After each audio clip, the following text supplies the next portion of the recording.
Gadis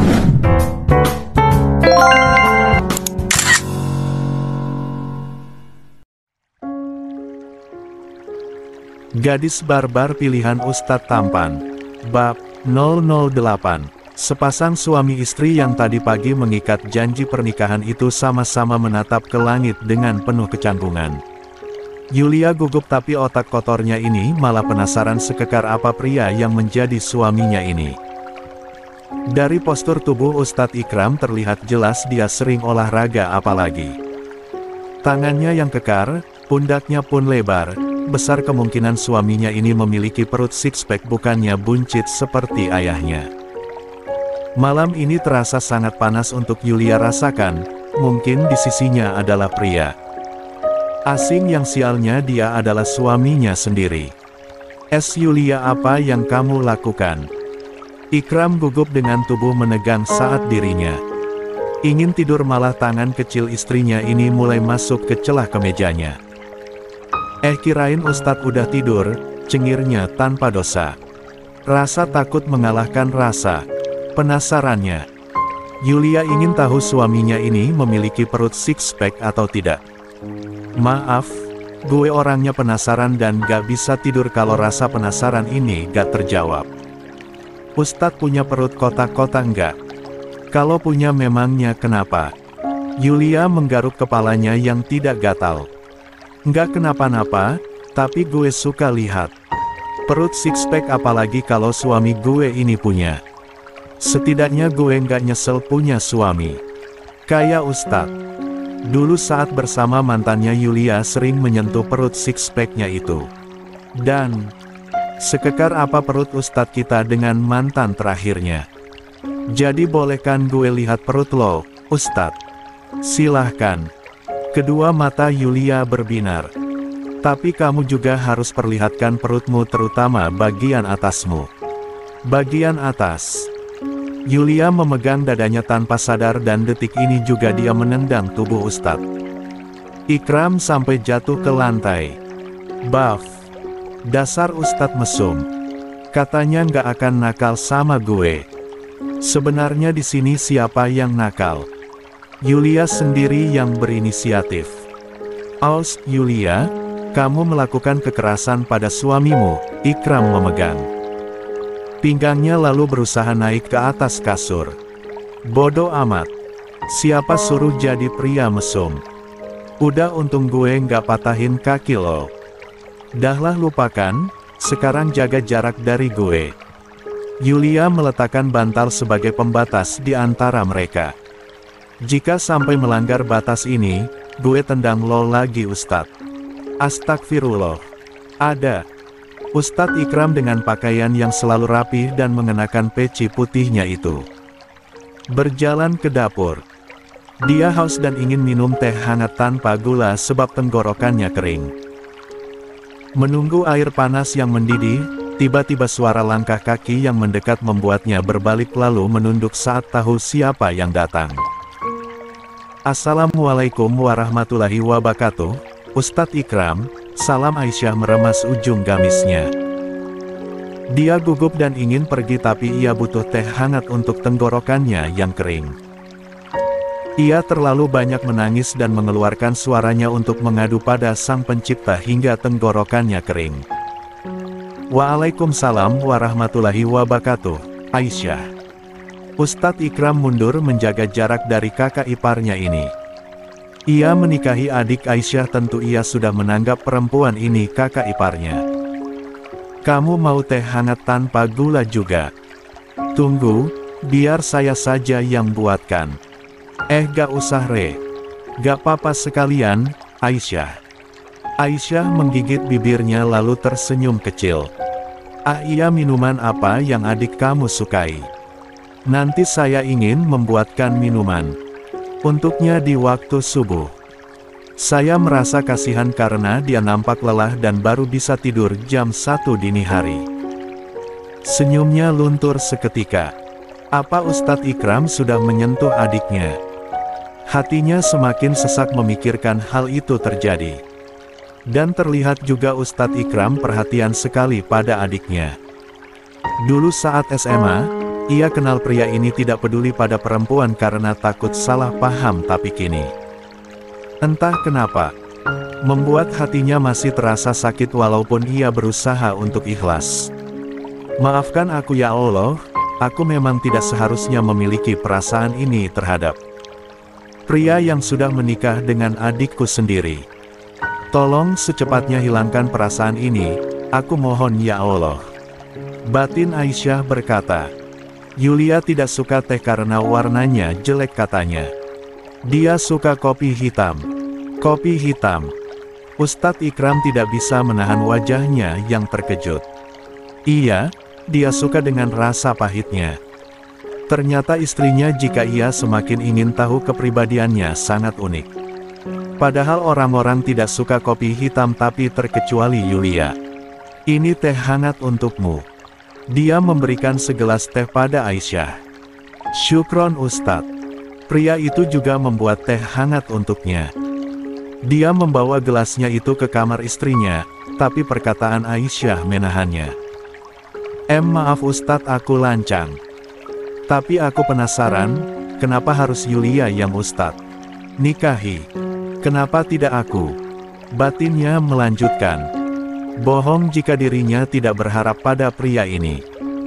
Dia menunduk menatap kakinya, ada senyuman yang Ikram tarikkan ke sudut bibirnya. Karena adik kamu itu unik. Dia berhasil membuat saya yang jarang tertawa tanpa sebab. Dan juga sangat baik.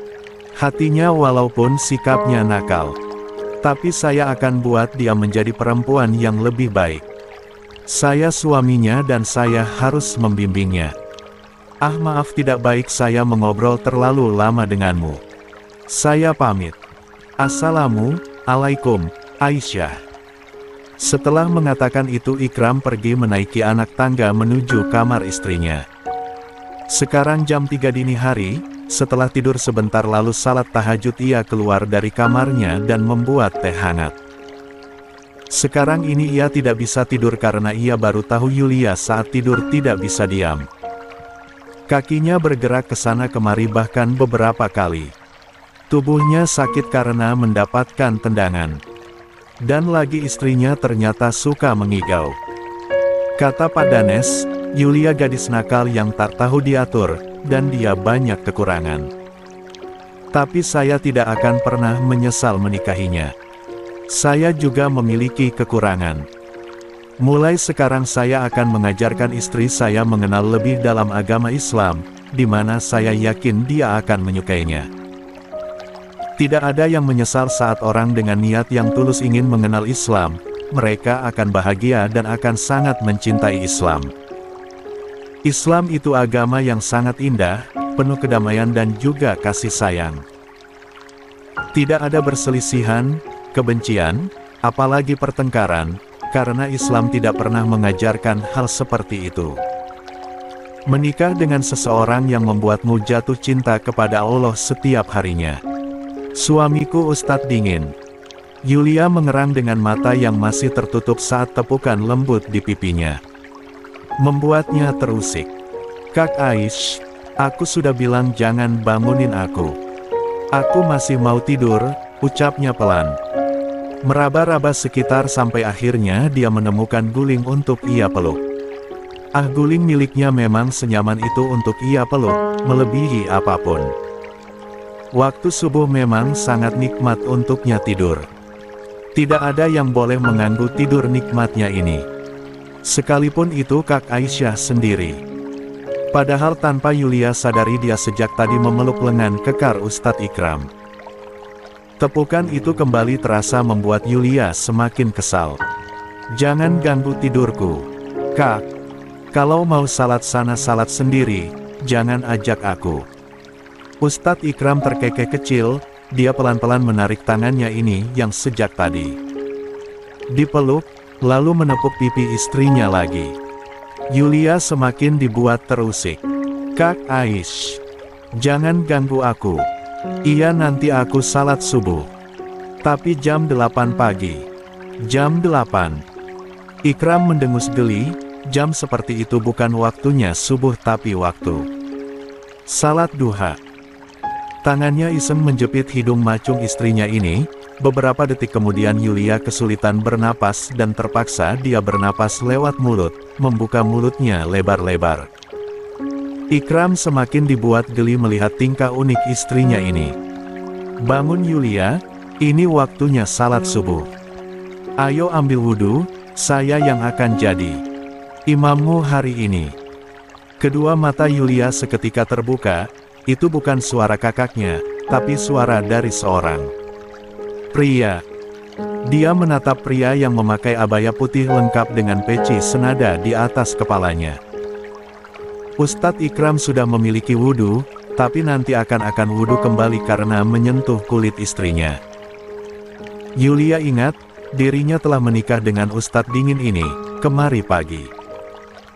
"Ayo ambil wudhu sekarang," perintah Ustadz Ikram lagi, dengan senyuman tipisnya. Dia sangat jangan tersenyum, tapi dari pagi sampai sekarang Yulia sering melihat senyuman ustadznya ini. Di saat orang lain terkejut karena di kamarnya terdapat seorang pria dan pura-pura tidak ingat dia sudah menikah, lain halnya dengan Yulia. Dia malah berdecak kagum akan ketampanan ustadznya ini. "Nikmat manakah yang kau dustakan? Buka mata sudah disuguhkan cogan." Tapi kemudian wajahnya berubah kesal. Kenapa ustadznya ini malah membangunkan mimpi indahnya? Padahal tadi ia bermimpi makan Indomie 100 saset. "Lo udah nikahin gue ustadz, dan gue turuti kemauan lo itu. Entah alasan apa lo ngebet banget nikahin gue nggak peduli alasan lo. Tapi satu hal yang harus lo tahu, gue ini nggak suka diatur. Kalau mau salat sana salat, jangan ajak gue.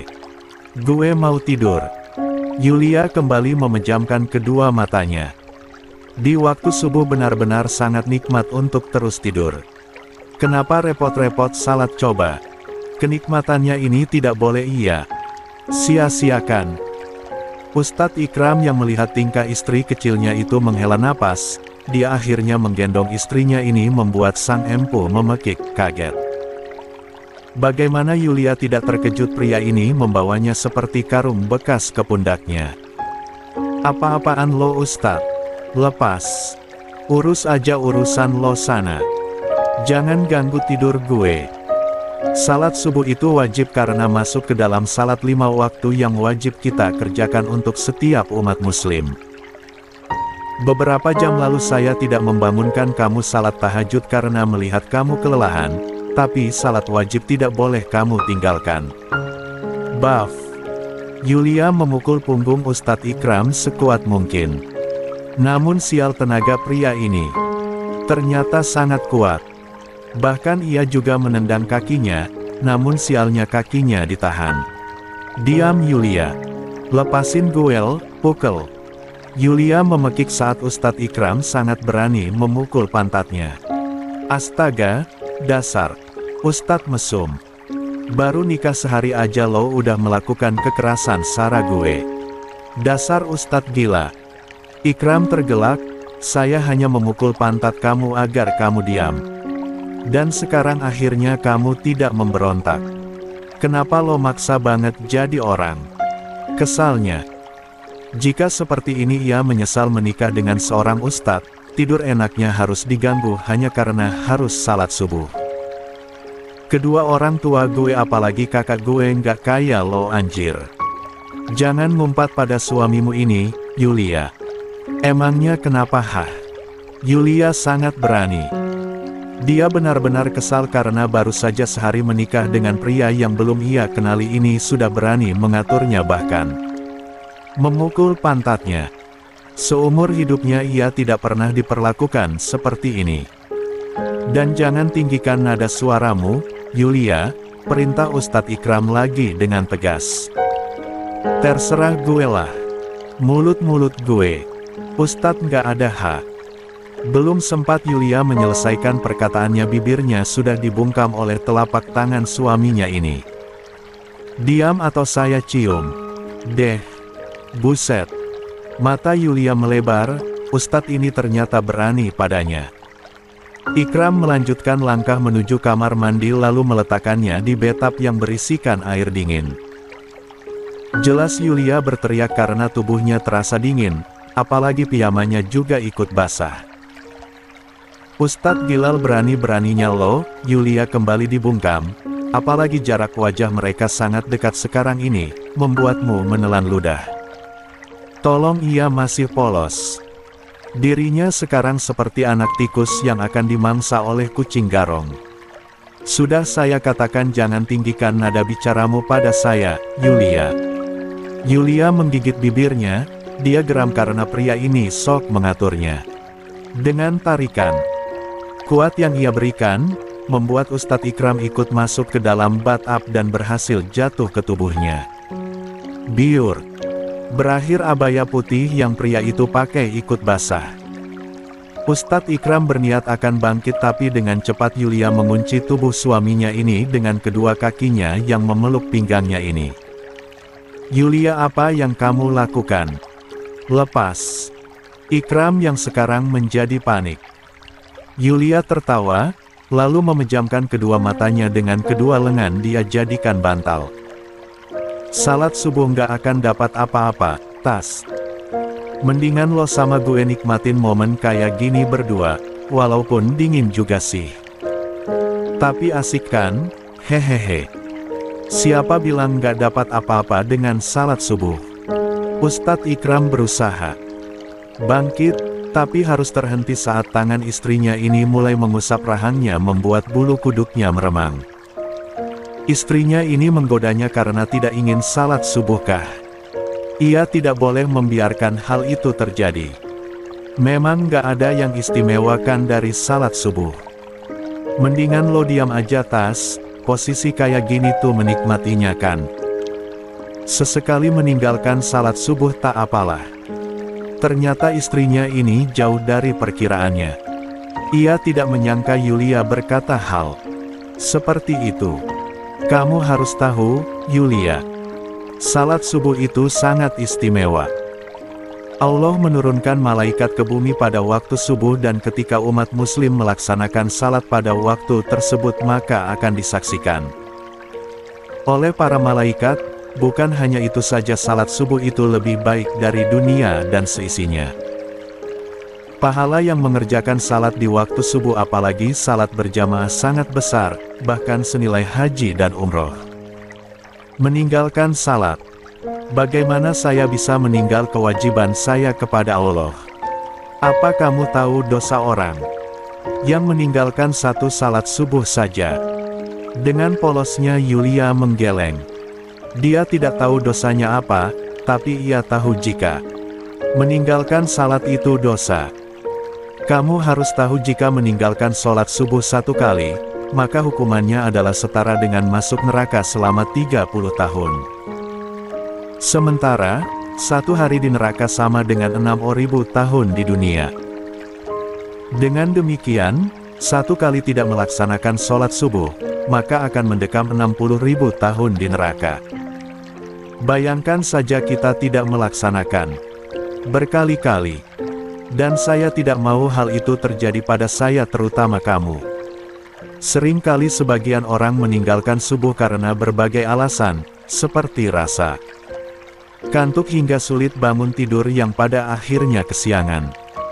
Oleh karena itu, diperlukan kemauan dan kesadaran diri untuk menjalankan sholat subuh.